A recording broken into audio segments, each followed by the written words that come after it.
It's been a busy day so far with the NHL waiver wire, with 4 players with NHL experience being claimed, including 2 goalies from the Toronto Maple Leafs. We'll go through all those details and let you know where they're going coming up next.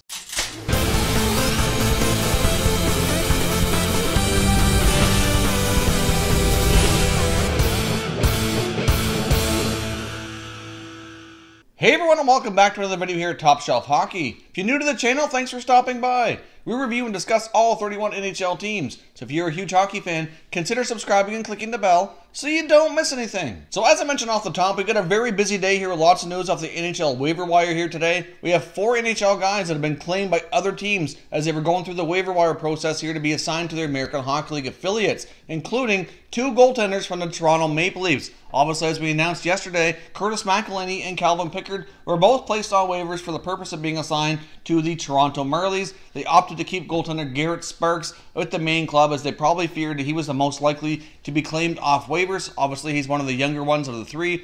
Probably has the most potential longer term here as well. So they opted to keep Sparks and put McElhinney and Pickard on waivers, and they've both been claimed. McElhinney has been claimed by the Carolina Hurricanes, and Calvin Pickard has been claimed by the Philadelphia Flyers. Now, both of these situations kind of make sense. I can't help but wonder if there might be another move coming from the Carolina Hurricanes organization.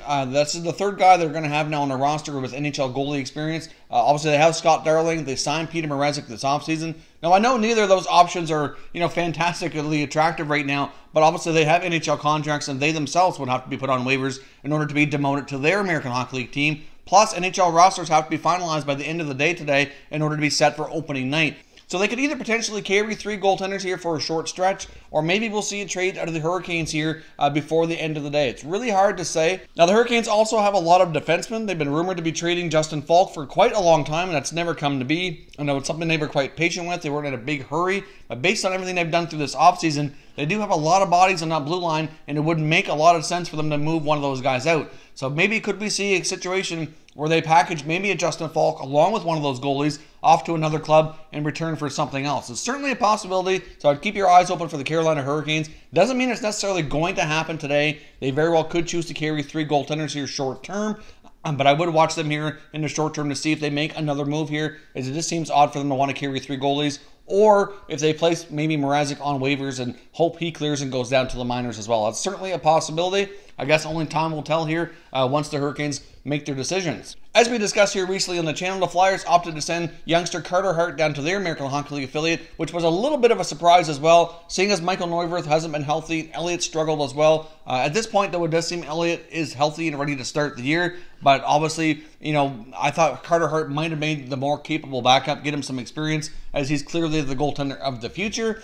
Instead, the Flyers opted to keep goaltender Anthony Stolarz as well as the backup for now, but he could be demoted to the American Hockey League as well here, and they could obviously go with Calvin Pickard as the backup, which is the more likely scenario that we're going to see here out of Philadelphia. So it makes a lot of sense for the Flyers to claim one of these guys, as does the Hurricanes, but with the Hurricanes having 3 goalies, I can't help but wonder if there's another move here to come shortly. When we discussed the goalies from the Leafs being on waivers before, I had mentioned the Winnipeg Jets as being a potential option that maybe they should look at grabbing one of these guys, as they would certainly probably be an upgrade over goaltenders Eric Comrie or Laurent Brossoit. Now keep in mind as well, we did a video not too long ago discussing how the waiver wire process works here in the NHL. The Jets very well may have made a claim, and some other teams may have as well, but when you have multiple claims, it goes to the team that's lower in the standings, and where the season hasn't started yet, and up until November, until we're a full month into the new season, all that will be based on last season's standings. So obviously, if the Jets were one of the top teams, they were number 2 in the NHL. So getting a player off waivers would be a lot more challenging for a team like them compared to some of these other teams.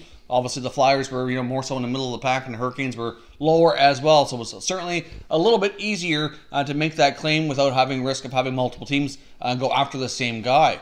Now, we had a couple other claims here as well. The Buffalo Sabres claimed left winger Remi Elie from the Dallas Stars.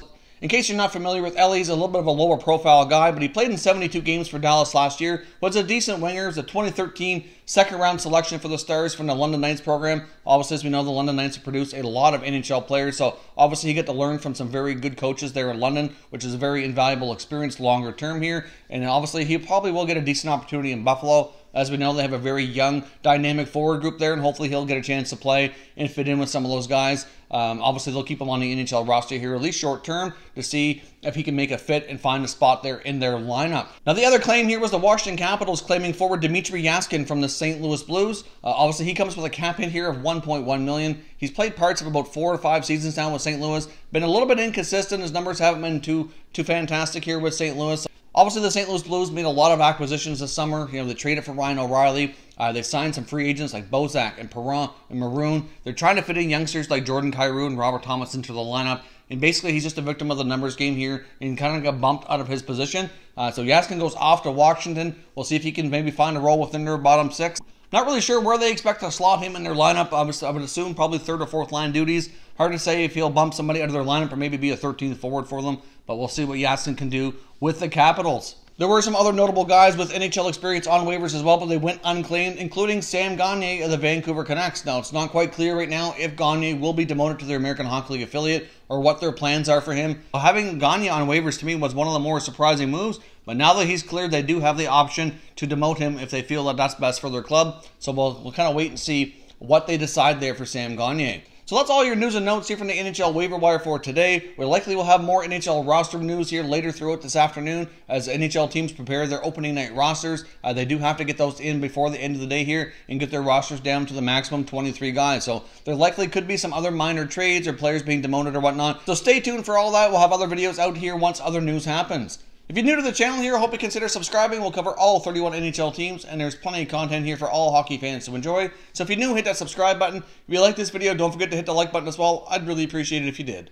As always, thank you very much for watching, everybody. We will catch you next time.